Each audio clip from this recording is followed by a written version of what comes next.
একটি পৌরসভা ও 18টি ইউনিয়ন নিয়ে মাদারীপুর এক শিবচর আসন। নির্বাচনের সময় ঘোষণার পর থেকেই এ আসনে বইছে নির্বাচনী হাওয়া। চায়ের দোকান থেকে শুরু করে সব জায়গায় এখন শুধুই ভোট নিয়ে আলোচনা। উপজেলা বিএনপির আহ্বায়ক কমিটির সদস্য কামাল হোসেন মোল্লাকে প্রার্থী হিসেবে ঘোষণা দিলেও একদিন পর অনিবার্য কারণ দেখিয়ে তা স্থগিত করে বিএনপি। এরপর আবারও নতুন উদ্যমে শুরু হয়েছে মনোনয়ন প্রত্যাশীদের দৌড়ঝাঁপ। মাঠে রয়েছে ডজন খানেক নেতা।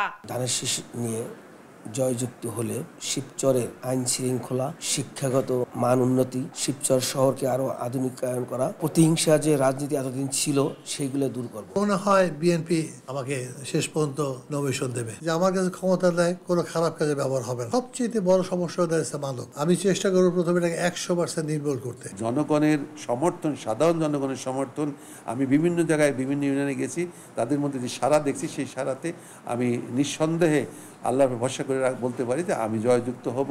আমার সামর্থ্যের সবটুকু দিয়ে কাজ করার অঙ্গীকার নিয়েই আমি বাংলাদেশ জাতীয়তাবাদী দল চর উপজেলায় মাদারীপুর 1 আসনে আমি বিএনপির মনোনয়ন প্রত্যাশী। জামাত ও ইসলামী আন্দোলন দলীয় প্রার্থীর নাম ঘোষণা করেছে।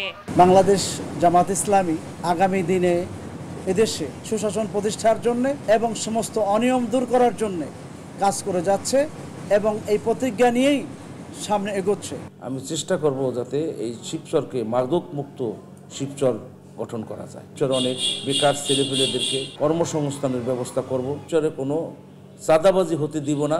এদিকে দীর্ঘদিন পর ভোটাধিকার ফিরে পেয়ে ভোট দিতে মুখিয়ে রয়েছেন ভোটাররা।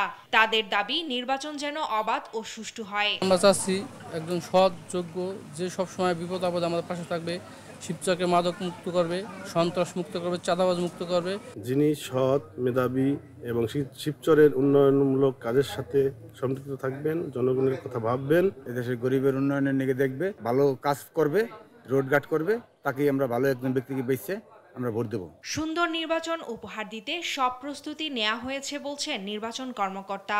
জাতীয় সংসদ নির্বাচনের পথে অগ্রগামী আছি। আইন শৃঙ্খলা পরিস্থিতি মোটামুটি ভালোই আছে। গোয়েন্দা সংস্থা এবং আইন শৃঙ্খলা রক্ষাকারী বাহিনীর সাথে সমন্বয়ের মাধ্যমে পরবর্তী কার্যক্রম গ্রহণ করা হবে। 332.90 বর্গ কিলোমিটার আয়তনের মাদারীপুর 1 আসনে মোট ভোটার 3,20,944 জন। ফারজানা আফরোজ টুম্পা, নিউজ ডেস্ক, দেশ টিভি।